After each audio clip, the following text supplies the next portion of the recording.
Dilation is overrated. Our society is obsessed about getting babies out of our bodies. There is so much more to childbirth than dilation. Hi, I'm Krisha, your natural birth trainer. If you would like to stay in the know about natural childbirth, click subscribe.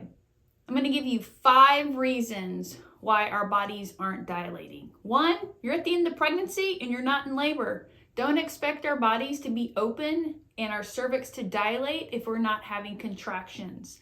We're told, yeah, you should be open, but not all of us will be open, and some of us will go into our birthing game day with our cervix completely shut, and that's okay.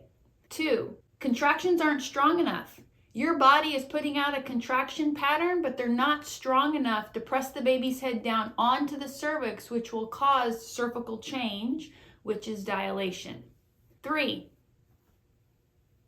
you have pee in your bladder and you have poop in your colon. If you have waste in your body, your baby is not going to fit through your pelvis as well. It is extremely important that you need to use the restroom at least every hour to keep your bladder and your colon empty so there is space for baby to come through the pelvis.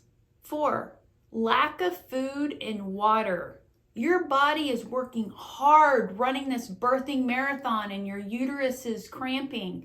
We need fuel for energy so our bodies can keep going. We need water so that muscle can continue to work as it needs to work. Food and water are crucially important for the birthing process. If it's going to be taken away from you and you're laboring hours upon hours upon hours, your body is going to stall. It has nothing else to burn to keep going. It's just like if you didn't put oil in your car. If you kept running your car and it used all the oil and you never put anything in there, the car is eventually going to stop working and stall. Your body will do the exact same thing in labor. Number 5. Our baby is just not in a good position to come through the pelvis and the head is not pressing on the cervix. So ideally, we want the top of the baby's head pressing down on the cervix. Sometimes our baby's head can be too tucked. Sometimes the baby can be too flexed. Sometimes the baby could be shifted one side or the other, which is called asynclitic. And also baby can be facing the wrong way. This is called posterior. Ideally, we would like the baby anterior, where you have the occiput on the front side, the anterior side of mom's body.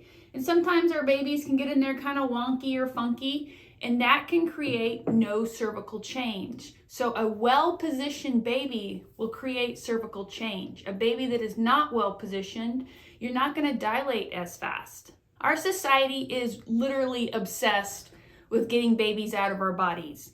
Keep your baby in.